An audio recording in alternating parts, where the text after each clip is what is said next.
you. I have the pleasure of introducing Prof.Partha Mithra.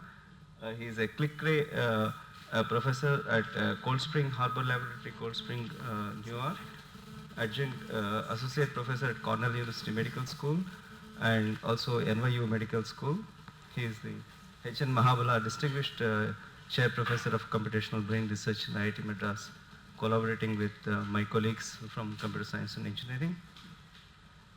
After his bachelor's in Presidency College, Calcutta, he went on to do PhD in Harvard University, and his current activities are attracting $700,000 US from various funding agencies, including the NSF and NIH.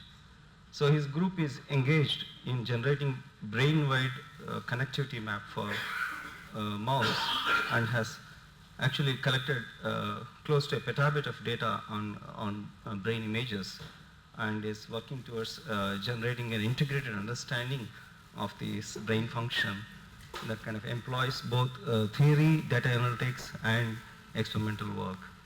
So he's going to talk on computational brain research, a two-way street.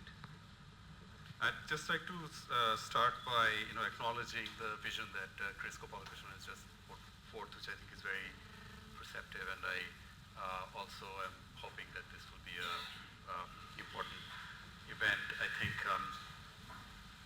that we are really at the point where the connection between computer science and brain research, which has been there in the past, but is entering an exciting and new phase, and this is an opportunity to really participate in that excitement that is global, as represented by multiple brain initiatives. What I want to do is give you a little bit of overview where I want to make some introductory remarks, and then tell you a little bit about my own research, and then I'll also introduce the workshop and to kind of tell you about the sessions. So it goes without saying that brain research addresses fundamental questions, and I don't want to belabor this, but I have a favorite quote from my favorite poet, Rabindranath Tagore, who said, "Amar ei chetonar range panna holo সবুজ চুনি উঠলো রাঙা হয়ে." And what he says is that the color of my consciousness met the ruby red and the emerald green. It's just pointing to the fact that our perceptions, our thoughts, our actions, these are all mediated by our brains. You are sitting here listening to me, there's electrical activity inside my brain that's producing words that are coming out of my mouth. They are entering through your ears and producing electrical activity in your brains. And we can take away everything else, and there's a collection of brains in the room. And of course, it's an age-old thing about self-knowledge. If you look at any of the old philosophical scriptures, they are, in some part at least, documents about psychology and human physiology. So these are old questions, and we have been studying them for a while. Of course, there are technical advances that we have made, and even more so recently, that will help us address these questions. What I think is exciting today is that brain research is poised to move beyond biomedicine, which is where it has been associated, in terms of curing disease. Really have a kind of a second generation foray of technology and engineering. And I highly recommend kind of reading this paper, which I find almost nobody has read, but Alan Turing wrote, called Intelligent Machinery, in which he starts by saying, I propose to investigate the question as to whether it is possible for machinery to show intelligent behavior. In making such machinery, we start perhaps understanding intelligence, and that's kind of pictorially depicted here. And apart from the practical utility, the economic impact, the brain research engineering connection may help address fundamental scientific conceptual questions. And why is that? So we all know that artificial neural networks have recently been quite popular, and companies are being founded and acquired using these so-called multi-layer perceptrons or deep networks. They've been quite successful, in other words. But if you look closely, these deep learning algorithms are not that neurobiologically plausible. They're inspired by neurobiology, but they use biologically implausible learning rules. I mean, they essentially do gradient descent. And if you look into the learning rules, they are backpropagating across many layers of neurons. They require much larger training data sets than brains. And if I see one of you, I would remember your face perhaps, many years later, even though I might not remember your name, even just from a single impression. Now that's kind of a different process than having a database of everybody's face. If I have a billion images of faces and then do a pattern matching, that's kind of a different method of recognizing faces. And also these networks have interesting fragilities that we don't suffer from. So there was a study where people, after having trained a network to classify cars versus non-cars, carefully put some well-organized dust on the car, and then that dusty car, which no human would have mistaken to be a non-car, got classified as a non-car. So there's something different between our brains solving these. There's some similarities, presumably. We are using a graph of neurons, but there's some differences, and one difference that one can point to is that the deep ANNs are essentially tabula rasa learners, because you're applying them to many different problems, just training them with data. But biological brains, of course, have all this evolutionary history. They have evolved over a very long time. They are species specific. They have genetically encoded circuitry, which bring a lot of prior knowledge about the environment. Now that knowledge was not there initially, of course. It came through the process of evolution. It went into the genome and through a development program into the circuit. But this kind of prior structure that is there in brains that make them in some sense special purpose devices, even though they have a generality, makes them different. I really like a couple things that go back to Charles Darwin that I would like to point out here. One is that Darwin says that we should try to understand what are the laws of life. So we don't just observe; we want to understand what are the underlying principles. And of course, there's physics and chemistry. But are there other principles which may relate to engineering? And there's this interesting quote from Darwin. It's from The Origin of Species. He says, when we contemplate every complex structure and instinct as the summing up of many contrivances, each useful to its possessor, nearly the same way as when we look at any great mechanical invention as the summing up of the labor, the experience, the reason, and even the blunders of numerous workmen, when we thus view each organic being, how much more interesting, I speak from experience, will the study of natural history become? He's pointing kind of in an engineering direction. Now, human engineers invent intentionally. They try to solve a problem, whereas the process of evolution, the blind watchmaker doesn't do that. It makes mistakes, and those mistakes get corrected. There is no intentional process, but maybe in both cases there are the same constraints that constrain the design, and those design principles, which are taught in fact in engineering departments to some extent perhaps, in courses on computation or communication, control theory, and statistics, also known as machine learning. But those laws are also laws of life. We don't think of them today as laws of life because we think of them as something we have invented. But even if you discover them through a blind process of evolution, they are still laws that you have to conform to. And one of my favorite examples here is the mammalian eye and the octopus or the cephalopod eye, which have separately evolved, but they both have this cameral structure with lenses in the front and a photoreceptive layer at the back, and pretty much the same as the camera that humans have invented. And you could say, well, that's just the laws of physics, but if you think about it, there were certain constraints that nature, in fact, had to respect.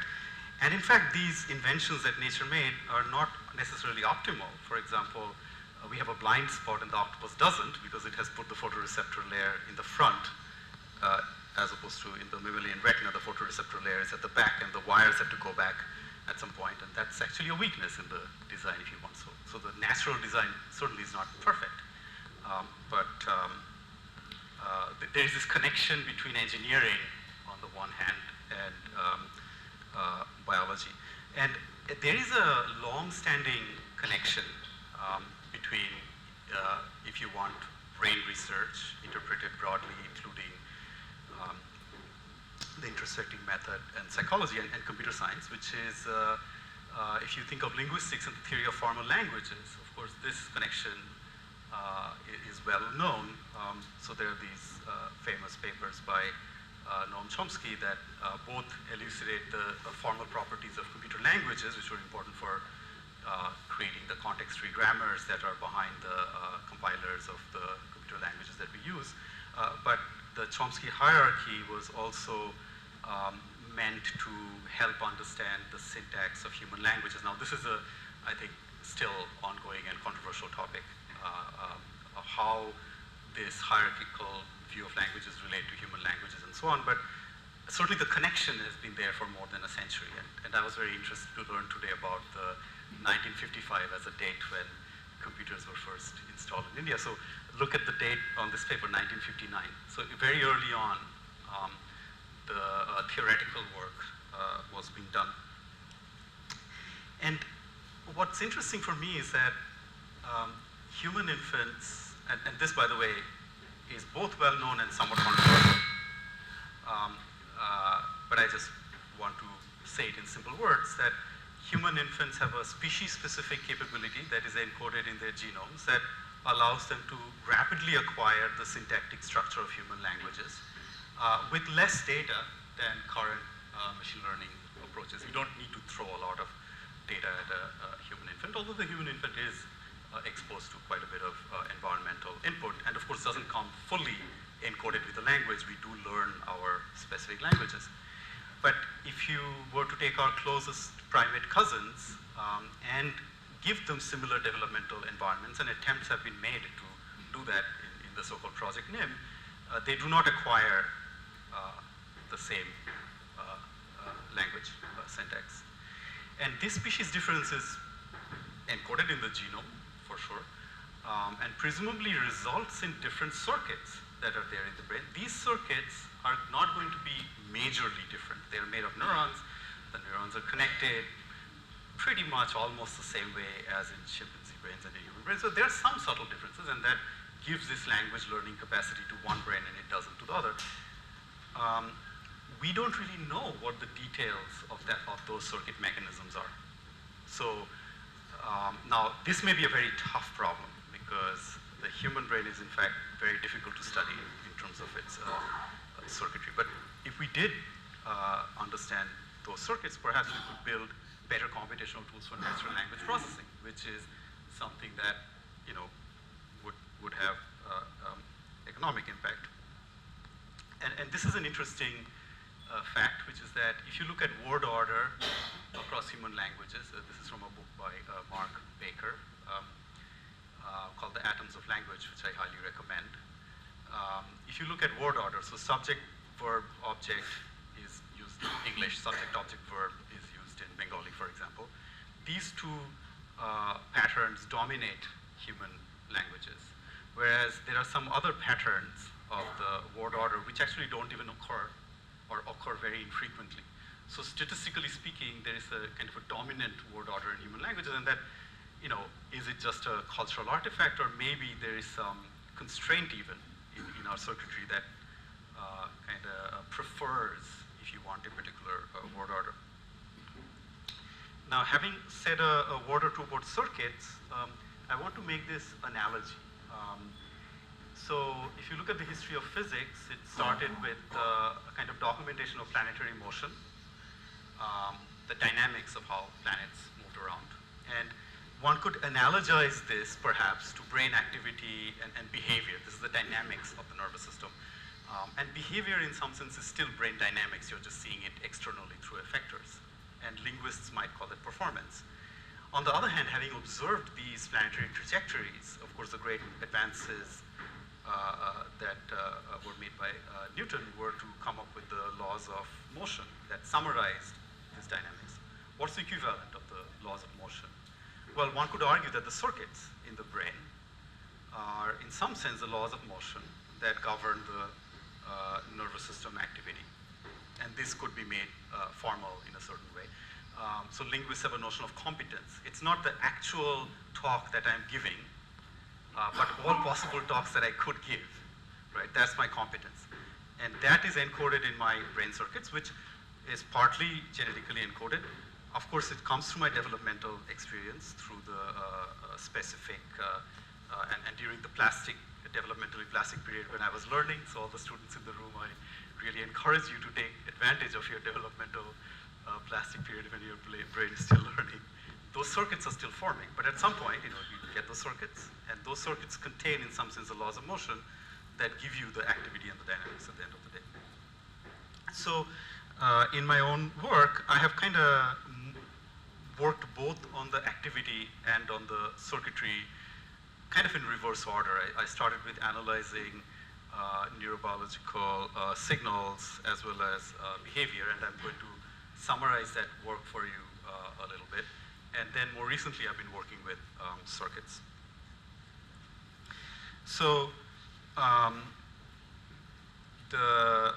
this is from a paper I wrote more than 15 years ago. I was recently looking at it, and I found that the diagram I drew about kind of neural data analysis is still more or less valid, except now things need to be presented on the web. So one usually starts with some experimental design, data that is acquired from, so I've left out the organism from here, but there is, of course, a brain or animal that is being recorded from.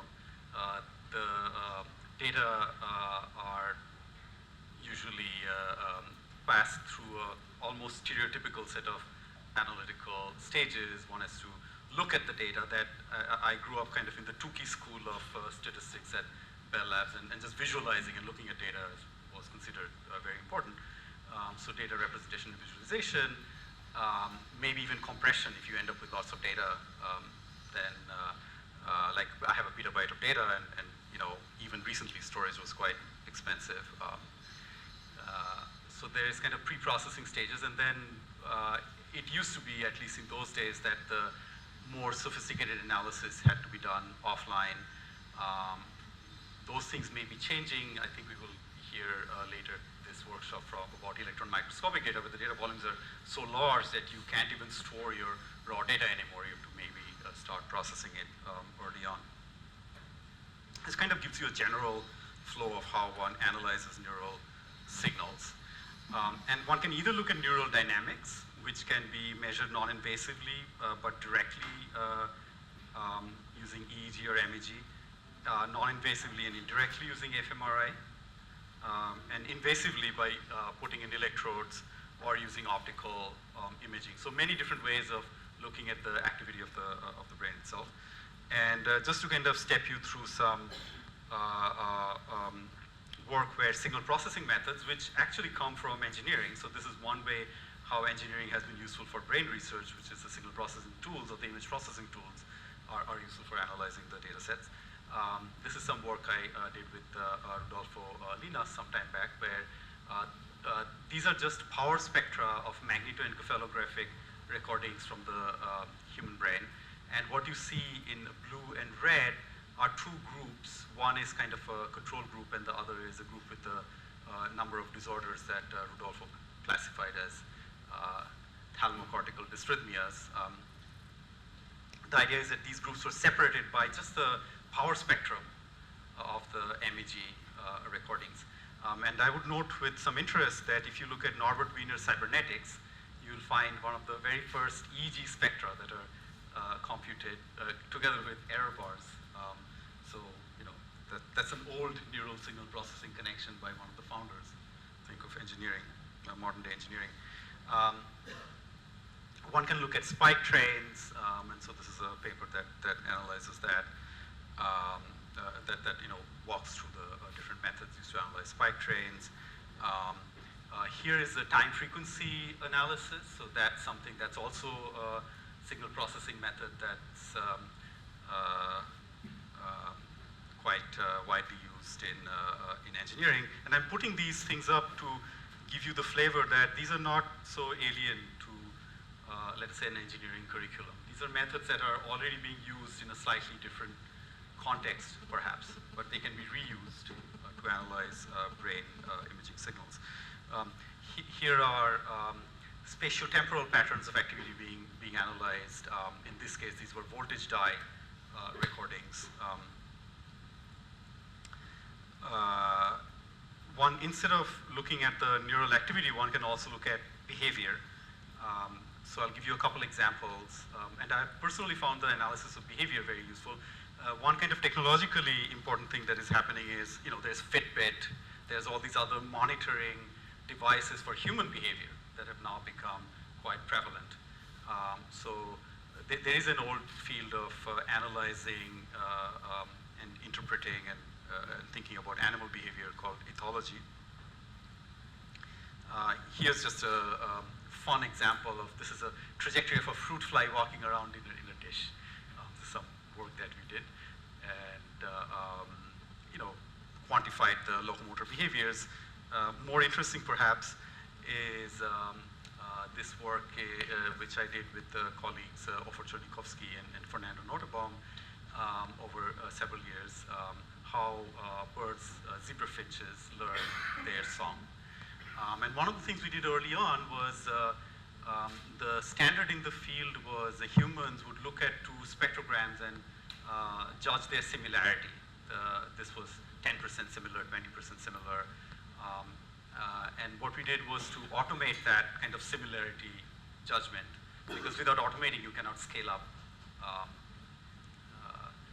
the behavioral analysis. And here you can see the human similarity score. The human in this case was Fernando Notenbaum, and on the y-axis is the algorithmic similarity score. And you can see that the algorithm did pretty well in replicating the human behavior. And then you could kind of take away the human experimenter to some extent and do the quantitative behavioral analysis.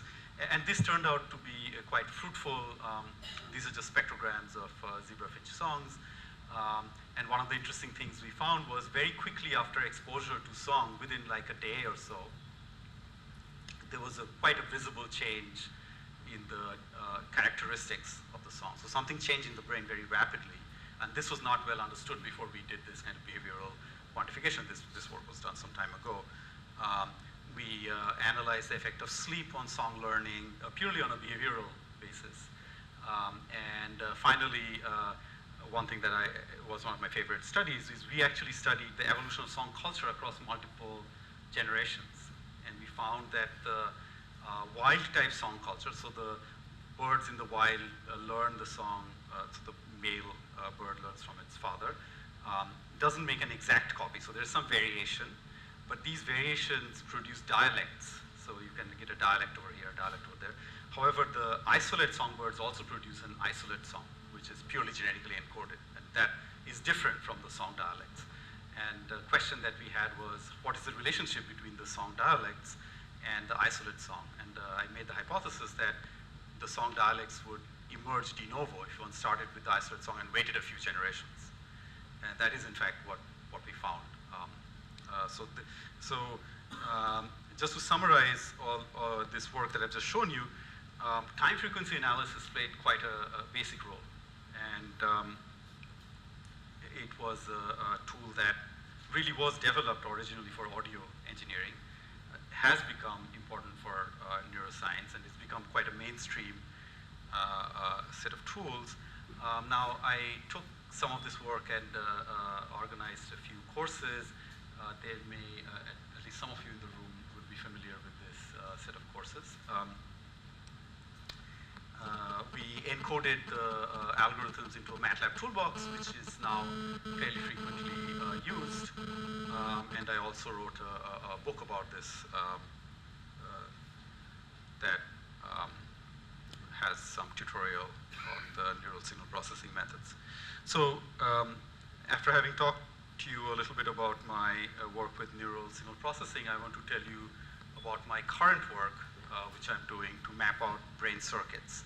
So I made this analogy about the laws of motion and brain circuitry. So one might then think that one wants to know what those brain circuits are. Now, interestingly, even though this is a classical neuroscientific subject, so neuroanatomy was the subject of the very first Nobel Prizes awarded in physiology and medicine to Cajal and Golgi, 1905. I don't remember the exact date. So even though neuroanatomy, which is the mapping of brain circuitry, has a long history, it is not a completed project. Even in the fruit fly, which is perhaps, so there is one organism, the C. elegans, the roundworm, where the circuit has in some sense been completely mapped, although as a colleague points out to me, it was actually multiple C. eleganses that were stitched together to produce the original full C. elegans circuit, so it is a virtual C. elegans. It's a fairly small circuit. But one step up from that, the fruit fly is being mapped at Genelia, and that mapping is not yet complete. Only the optic lobe has so far been, and Tawfiq is nodding his head as that not yet been. And just to put a scale on this, this is a quarter of a millimeter big, this brain, about 250 microns. So this is a very, very small brain. We haven't yet finished mapping the circuitry of this very, very small brain using electron microscopy, and this already is a pretty complicated brain.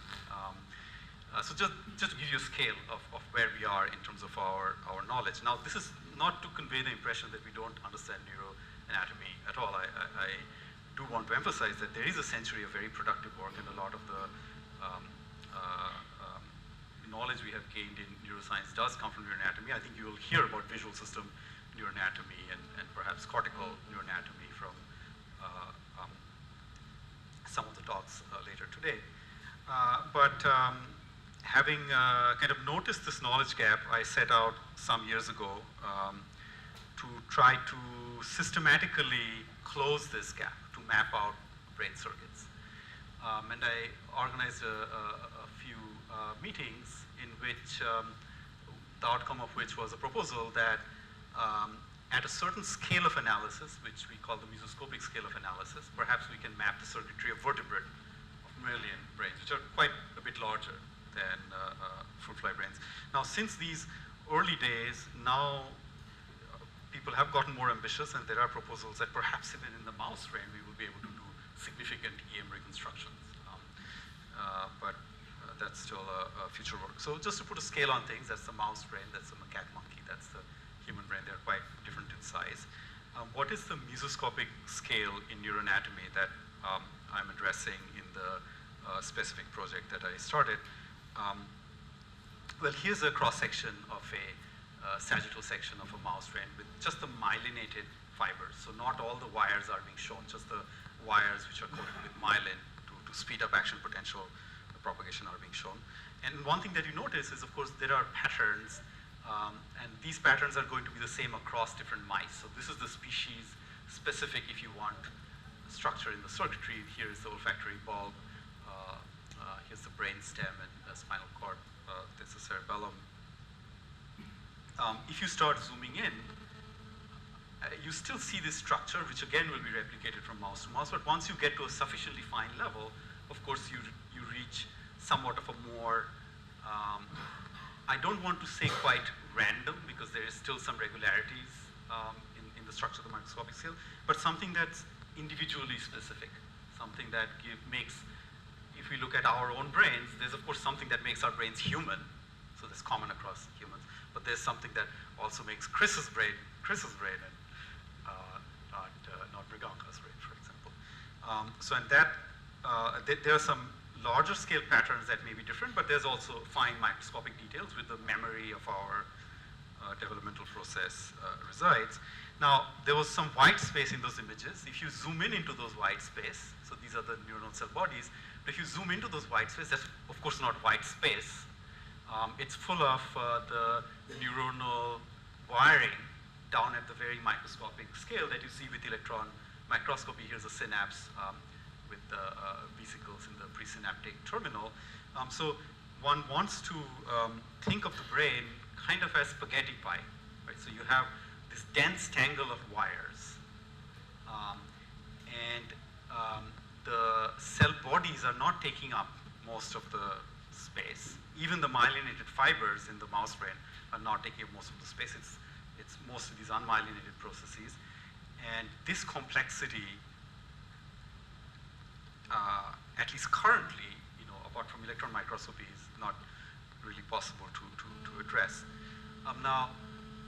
So the mesoscopic scale I'm defining as the scale at which one goes from a microscopic scale where there is individual variation to a somewhat more larger scale where it's a species-typical architecture. And I made a little cartoon. Let's say there's brain area 1 and brain area 2, where I'm depicting the brain area 1 as having a preponderance of kind of triangular cell types and brain area 2 as having a preponderance of circular cell types.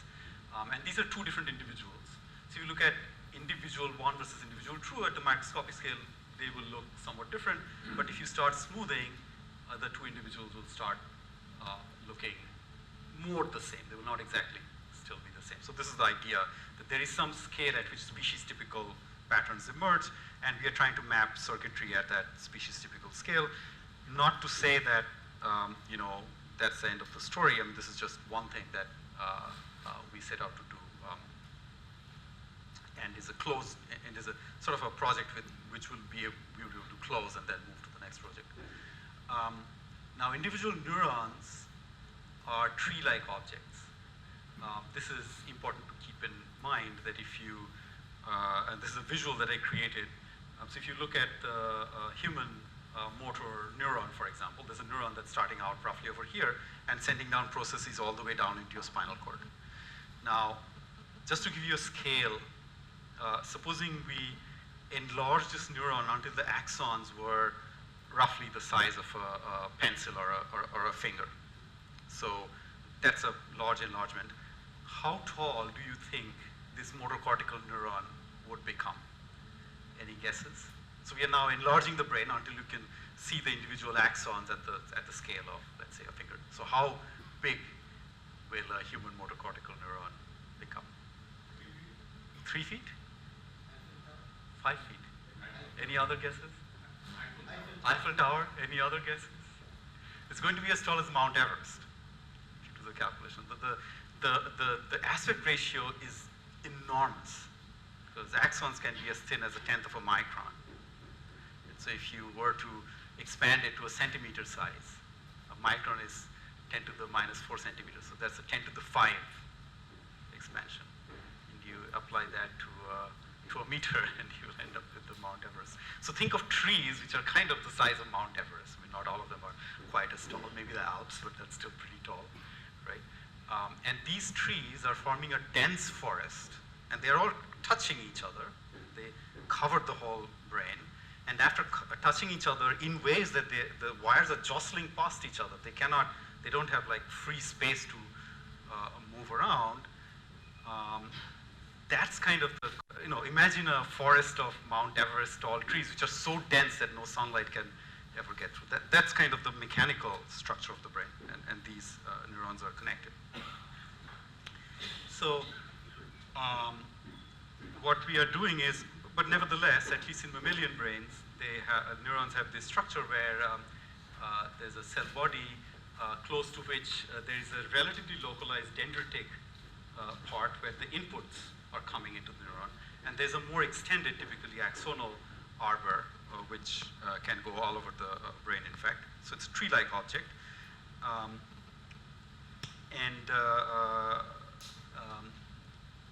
What we are doing in the project that I'm running in my lab is to place localized injections of neuronal tracers, which trace the connections that are coming out of a brain region and that are going into a brain region. And then those brains are digitized and later analyzed. So I'm making a cartoon of the brain as a graph. This is not a very good cartoon. I think my forest of Mount Everest tall trees is a better cartoon in a sense. But supposing I made this cartoon that the brain is a graph, it has got some nodes, and there's arrows coming out of the nodes, arrows going into the nodes. So the anterograde tracers trace the connections that are coming out of a given node. So here's I apologize for the quality of this video. It's not that great. There's a mismatch between my projection, the display on my computer. But here's a mouse brain. That's a injection into the motor cortex of adeno-associated virus, which has infected the neurons and then has produced a lot of red fluorescent protein, which has filled up the neurons and allowed the visualization of these neurons. Out of those neurons, you can see processes that are reaching down into the spinal cord or crossing the corpus callosum, going into the thalamus, or reaching up into the brainstem. Now, we can also place so-called retrograde injections, which trace the connections that are coming into a brain region. This is a retrograde tracing from an injection in motor cortex using a modified rabies virus, which doesn't propagate across synapses. I only put this up because it's a similar fluorescently labeled data set. We are actually not using this particular virus for most of our data, but then you can see a scattering of neurons that go across the brain that are projecting to the region of interest. Now, what I should point out is that in none of these pictures you're seeing an individual neuronal tree. You're seeing either collections of neuronal trees or you're seeing just the cell bodies in the retrograde. So it's an indirect method. We are still deriving information about the whole brain connectivity architecture. So we've divided the mouse brain up into a bunch of grid points, and each grid point gets an injection of an anterograde or retrograde tracer. What does that look like at the end of the day? So here are 400 different mouse brains that we have injected, and I'm doing the terrible thing of condensing a terabyte of data for each brain into a small thumbnail by using a maximum intensity projection in the sagittal direction. You're only going to see the very, very large kind of projections coming out of each injection site. So if I were to zoom in microscopically, which you can do if you go to the website that is there for the project, you will be able to see individual fibers as well. But just to give you an impression that those are 400 AAV injected brains, and assembling those data sets together, we will get a idea of the projection patterns of those neurons across the whole brain, and similarly for the retrogradely labeled neurons. Now, one thing I should point out is that a key enabler, why can we do this project today as opposed to 20 years ago when the decade of the brain was in full swing? It's not something you would otherwise think. It's just a falling cost of storage. So one mouse brain at light microscopic resolution is about a terabyte of data. And 1,000 mouse brains, which is what we have in our lab right now, in fact up on the web if you would like to go and see, is about a petabyte of data, although we compress it. One human brain at light microscope is a petabyte. If you take a mouse brain and you do 10 nanometer electron microscope isotropic resolution, that's about 1,000 petabytes. So that's today still a significant data set. Now, beginning of the decade of the brain, a terabyte of data set cost millions of dollars. And the petabyte that I have in my lab would have cost $10 billion to buy at that time, so this project would have been impossible. We just bought a petabyte for half a petabyte for $50,000. So things have changed very, very drastically. That doesn't mean it has all become very easy. A petabyte of data to analyze is still complicated. You have to push the data to the cluster, but it's kind of become within the range of things we can manage. So there is a data portal you can go to, and right now it's not 850. There's about 1,050 brains that are up there right now, and each one of those dots represents an injection. This is a somewhat dated slide. The data analysis is ongoing. We are not quite done with this project. And this was one of my interests of teaming up with the faculty members here at IIT Madras, is that this is a computational challenge. And it is actually a significant computational challenge. And it has implications beyond just brain research.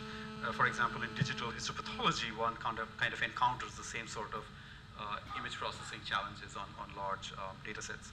But, one may have to do elementary things like counting neurons, which is something that we are doing, or segmenting the images based on texture. Perhaps morphing the brain region, morphing the brain images into standardized atlases is another approach that people take. And recently, I've also been quite excited about methods borrowed from computational topology, which I'm doing collaboratively with Yusu Wang at State University to skeletonize the tracer injections and in fact also put a metric in the space of trees. So relatively sophisticated computational techniques can be brought to bear on the anatomical data sets. Anatomy has to date being a largely descriptive subject, and I think that that's going to change. The same change happened in neurophysiology. At some point of time, people went from looking at the oscilloscope screen and saying that there are spikes there to counting how many spikes there were per unit time. And that step, in fact, occurred not too long ago within some of our lifetimes. I recently started I was invited by Hideyuki Okano and others at Brain Research Institute in Riken, Brain Science Institute in Riken, to apply similar methods to the marmoset monkey brain. So this is a primate brain, and so there is a lab. Satsushi will be speaking later this week about some of his own work, but the Japan Brain Initiative, which has chosen to focus on the marmoset monkey, I think is taking a very important step because there's been a lot of focus on the mouse model, but we do need to move towards primate models and talking about international collaborative opportunities. I think here there may be some opportunities to collaborate.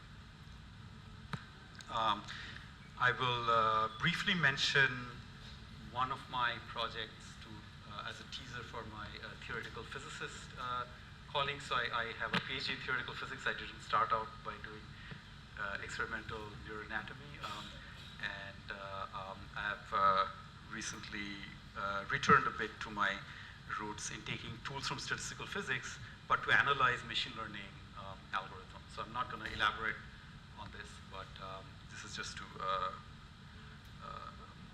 start a conversation with my friends. So there are these things that are called algorithmic phase transitions, which have been there before in computer science. So for example, the K-SAT problem undergoes a phase transition in terms of how difficult it is to solve a typical K-SAT problem. So it goes from a easy to hard to again easy transition. And it turns out this is a genuine second order phase transition in the sense of statistical physics.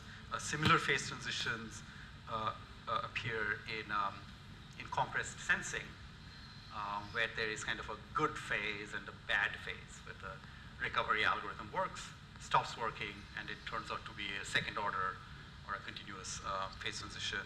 And so with my colleagues, Anirban Sengupta, who is a former string theorist converted into biologist, we've been analyzing the properties of these algorithms, and so the solid curves are theoretical and the dotted lines are numerical simulations. It's useful to have these theoretical style results because numerics sometimes don't let you explore all the parameter space. And just to please my physicist friends, again, lots of exponents to be had. So this is sort of throwback to my graduate student days when exponents were very popular. And why am I putting this up here? Perhaps that's a scary slide, so let me go back one slide. But not scary to this audience, actually. When I give this talk to more of a biology audience, that's a scary slide. But why am I putting this up here? Well, remember deep learning as one of the machine learning algorithms. One of the issues is that these algorithms are not theoretically well analyzed, where they perform well, where they fail, and because they correspond to non-convex optimization problems. But non-convex optimization problems, although they may be scary, at least in an engineering setting, because there are lots of local minima, they have not been scary to physicists so much. In fact, physicists love non-convex problems. Phase transitions and spin glasses depend on having non-convexity. Not to say that we can always analyze them. But here's a nice opportunity. Here are popular algorithms which can be theoretically analyzed. And taking that even one step further, if we do uncover brain circuits either by electron microscopic reconstructions or light microscopic reconstructions, one will have to analyze the properties of those circuits. And so I think there's a multidisciplinary opportunity. I'm mentioning physics. Of course, I have mentioned electrical engineering because I went through signal processing, which is very fundamental. Computer sciences, goes without speaking. And certainly the brain researchers are very interested in this interdisciplinary interactions because we cannot solve all these problems by ourselves. These problems are kind of larger than life problems that require collective effort. And they in fact require collective effort that are across institutions and even countries to solve. Just want to leave you with that thought. This just concludes my the research portion of my talk. Those are the people from my lab I would like to thank, and certainly my funding support, which now includes this chair. Thank you.